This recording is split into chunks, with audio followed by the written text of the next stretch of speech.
ओम शांति। आज 18/3/2026 साकार महावाक्य। मिठा मिठा योग्य सेवाधारी संतान माने एपरि कौनसी कर्म करिवार नाही जहाद्वारा सेवारे कौनसी प्रकारर विघ्न पड़िबो। प्रश्न, संगम जुगरे तुमको पूर्ण रूपरे आकुरेट अर्थात संपूर्ण सठिक हेबाकू पड़िबो। आकुरेट किए होई परिबो? उत्तर, जेउ संतान माने बाबांक सहित सर्वदा सच्चोट होई रहउचंती। भितरे गोटिए कथा बाहरे आउ गोटिए कथा एभली नुहंती। जेउ माने 2 नंबर, जेउ माने शिव बाबांक व्यतीत अन्य कौनसी कथा को जानती नाही। 3 नंबर, प्रति पाद सीमतरे चली थांती, कौनसी भूल करती नाही, सेही माने ही आकुरेट होई थांती। मुख्य सार 1 नंबर, भितरे बाहरे सच्चा होई रहिबाकू हेबो। पाठ पढ़ारे केबे हेले अवहेला करिवार नाही। केबे भी संशय बुद्धि होई पाठ पढ़ाकू छाड़िबार नाही। सेबारे विघ्न रूप हेबार नाही।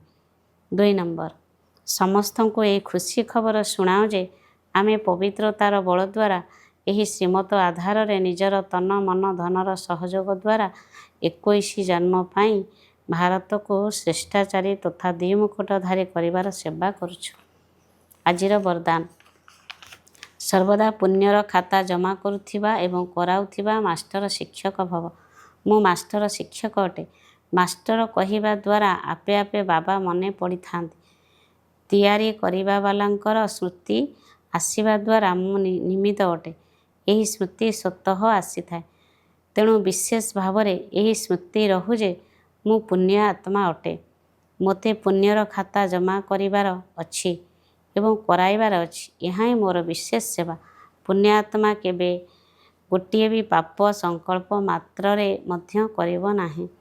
मास्टर शिक्षकर अर्थ हैला सर्वदा पुण्यर खाता जमा करिबा वाला एवं हराइबा वाला एवं कराइबा वाला बाप समान। मास्टर शिक्षकर अर्थ हैला सर्वदा पुण्यर खाता जमा करिबा वाला एवं कराइबा वाला बाप समान। स्लोगान, संगठनर महत्व को जानिबा वाला आत्मा माने संगठन भितरे ही निजर सुरक्षार अनुभव करथांती। ये अव्यक्त ईश्वर निश्चयर मूलदुआ को मजबूत करी सर्वदा निर्भय एवं निश्चित रुह। जिए जेतिकी निश्चय बुद्धि होइथिबो सेही अनुसार सबु कथारे विजयी होइथिबो। निश्चय बुद्धि आत्मार केबे भी पराजय होई न थाए।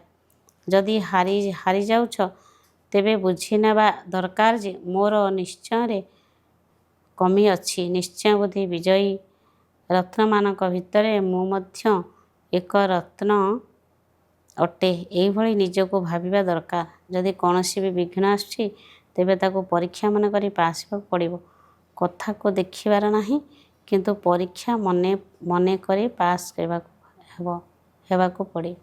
अच्छा, ओम शांति।